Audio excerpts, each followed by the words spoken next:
मेरे पीछे ही boundary wall के पीछे पार्टी कार्यालय में बैठे हुए लोग सुन रहे होंगे। मैं कहना चाहता हूं, उत्तराधिकारी उसी विरासत का होना चाहिए जिस पार्टी को कोई भी आगे बढ़ाना चाहता है।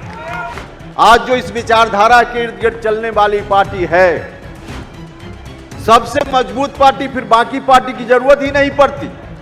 हाँ, बाद में चलकर उसी पार्टी के नेता लालू यादव हो सकते थे, उसी पार्टी के नेता नीतीश कुमार हो सकते थे। नमस्कार, मेरा नाम आलोक है। आप लाइव स्ट्रीज देख रहे हैं। इस वक्त हमारी मौजूदगी पटना के मिलर हाई स्कूल मैदान में है और पहले हम आपको तस्वीर दिखाएंगे। भीड़ कितनी आई है। उपेंद्र कुशवाहा की महारैली है, इसमें कितनी भीड़ आई है आप पीछे देख सकते हैं। लोग ही लोग हैं, बड़ी संख्या में लोग आए हैं, ढोल नगाड़े बज रहे हैं। संवैधानिक अधिकार परिसीमन सुधार की महारैली बुलाई गई है पटना में, जहां पर बड़ी संख्या में लोग पहुंचे हैं। उपेंद्र कुशवाहा खुद मंच पर चुके हैं, तमाम तस्वीरें आपको दिखा रहे हैं। उनके पार्टी के तमाम जितने नेता हैं वो उनके साथ मौजूद है। पार्टी के प्रदेश अध्यक्ष हो या तमाम जितने बड़े नेता हैं उनके पार्टी के, वो सभी यहाँ मौजूद है। और ये उपेंद्र कुशवाहा का शक्ति परीक्षण, उनका शक्ति परीक्षण विधानसभा चुनाव से ठीक पहले। और आज शिक्षक दिवस के दिन उपेंद्र कुशवाहा मंच से क्या कहते हैं वो सुनने वाली बात होगी। लेकिन भीड़ बड़ी आई है पटना के मिलर हाई स्कूल मैदान में। ये भीड़ उमड़ पड़ी है, तस्वीर आपको दिखा रहे हैं। मैं पीछे मंच बना हुआ है और मंच पर उपेंद्र कुशवाहा मौजूद है, वो भी तस्वीर आपको दिखा रहे हैं। ये बेहतरीन मंच बनाया गया है, लोग आए हैं। और किसी रैली की जान होती है भीड़ कितनी है वो मैं नहीं कहूंगा, वो तस्वीरें ही आपको दिखा रहे हैं, तस्वीर आपको बता रही होगी। मंच से उपेंद्र कुशवाहा क्या कहते हैं वो आपको सुनाते हैं। आज जो इस विचारधारा के इर्द गिर्द चलने वाली पार्टी है, सबसे मजबूत पार्टी, फिर बाकी पार्टी की जरूरत ही नहीं पड़ती। राष्ट्रीय लोक मोर्चा पर आने की जरूरत उपेंद्र कुशवाहा को नहीं पड़ती। हाँ, बाद में चलकर उसी पार्टी के नेता लालू यादव हो सकते थे, उसी पार्टी के नेता नीतीश कुमार हो सकते थे, लेकिन पार्टी वही रहती। लेकिन अचानक चले गए, अपना उत्तराधिकारी बनाने का वक्त ही उनके पास नहीं था।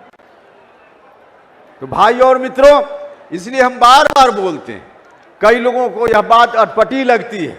मैं आज भी इस मन से कह रहा हूं, मेरे पीछे बाउंड्री वॉल के पीछे पार्टी कार्यालय में बैठे हुए लोग सुन रहे होंगे। मैं कहना चाहता हूं, उत्तराधिकारी उसी विरासत का होना चाहिए जिस पार्टी को कोई भी आगे बढ़ाना चाहता है।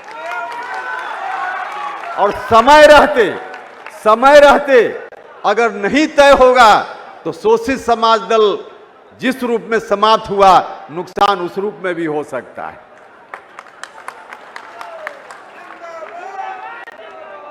तो जगदेव बाबू का इतना बड़ा कंट्रीब्यूशन था उनका। संयोग ऐसा है कि आज शिक्षक दिवस भी है। हम जहां एक तरफ विरासत बचाने की बात, बढ़ाने की बात करते हैं, वहां विकास के लिए बिहार में चाहे जिस घर के बच्चे हों, गरीब हो, अमीर हो, जिस जाति के हों, जिस धर्म के हों, सब लोगों को अच्छी शिक्षा प्राप्त करने का अवसर मिले। तो शिक्षा हमारा मूल मुद्दा में शामिल विषय है। तो आज शिक्षक दिवस भी है, तो इस अवसर पे मैं आप सब लोगों को भी शिक्षक दिवस की शुभकामना देता हूं। लेकिन हम जब शिक्षा की बात करते हैं तो दुनिया के स्तर पर आज शिक्षा की क्या स्थिति है। दुनिया के स्तर पे अब आर्टिफिशियल इंटेलिजेंस का समय आ गया। अब शिक्षण संस्थानों में एआई का उपयोग हो रहा है। एक प्राइवेट एजेंसी ने, जो देश से बाहर की एजेंसी है, अभी कुछ दिन पहले रिपोर्ट दी। उस रिपोर्ट के आधार पे दुनिया के जो बड़े देश हैं, जो विकसित देश हैं, उन देशों में 60% के लगभग यूनिवर्सिटीज और कॉलेज एआई का उपयोग करते हैं, आर्टिफिशियल इंटेलिजेंस का उपयोग करते हैं। अब तो हम आज शिक्षक दिवस है, लेकिन अब जो आगे आने वाले दिनों में जिसकी शुरुआत हो चुकी है, अब शिक्षक हमारे आपके जैसा कोई व्यक्ति की जगह, मानव की जगह रोबोट शिक्षक का काम करेगा। रोबोट शिक्षक का काम करेगा जो दुनिया भर की जानकारी से लैस होगा और बच्चों को ही शिक्षा देने का काम करना पड़ेगा। हमको उससे टक्कर लेना पड़ेगा, हमको उससे मुकाबला लेना पड़ेगा। और वैसे शिक्षकों को मानव जो आदमी है उसमें इस तरह की गुणवत्ता लाकर उस स्तर का शिक्षक हमको बनाना पड़ेगा, उस स्तर का शिक्षक बनाना पड़ेगा। तब जाकर दुनिया के मुकाबले हम अपने बच्चों को खड़ा कर पाएंगे। हम अपने बच्चों को अगर दुनिया के मुकाबले ले जाना चाहते हैं तो उस मुकाबले हमको खड़ा करना पड़ेगा।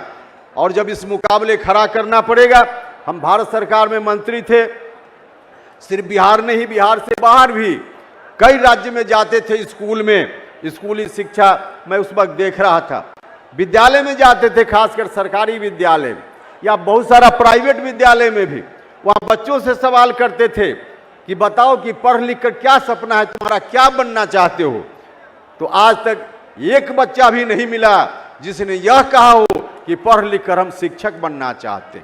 किसी ने कहा डॉक्टर बनना चाहते, किसी ने कहा इंजीनियर बनना चाहते हैं, किसी ने कहा कि साइंटिस्ट बनना चाहते हैं, किसी ने कहा कि सेना में भर्ती होकर देश के लिए लड़ना चाहते हैं, इत्यादि इत्यादि सब कुछ कहा, लेकिन शिक्षक बनना चाहते हैं किसी ने नहीं कहा।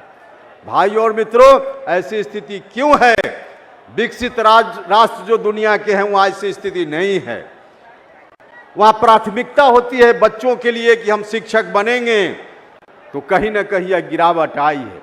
यह गिरावट बाद के दिनों में आई है। पहले जितना शिक्षकों का सम्मान था हमारे समाज में, सरकारी स्तर पे या समाज के स्तर पे, आज उतना सम्मान नहीं है। तो शिक्षकों की साख को भी लौटाने का काम करना है।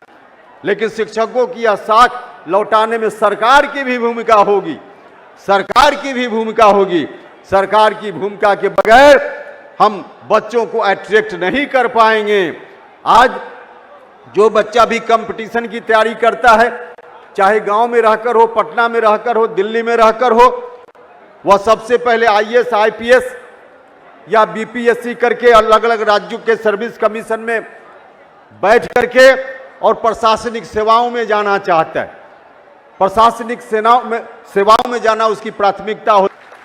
यह काम भी, जहां तक हमारी ताकत है, राष्ट्रीय लोक मोर्चा की ताकत है, हम इस बात को लेकर भी चल रहे हैं। हम इस बात को लेकर भी चल रहे हैं। और आगे आने वाले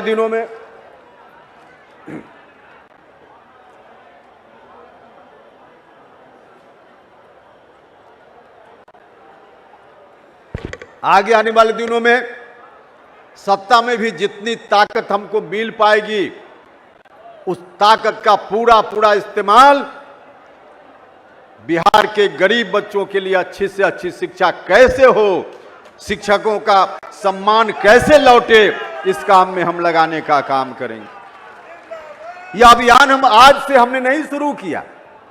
हम कभी सत्ता से बाहर होते हैं, रोड पर होते हैं, तब भी हमारा मुद्दा वही रहता है। हम सत्ता में जाते हैं तब भी हमारा मुद्दा वही रहता है।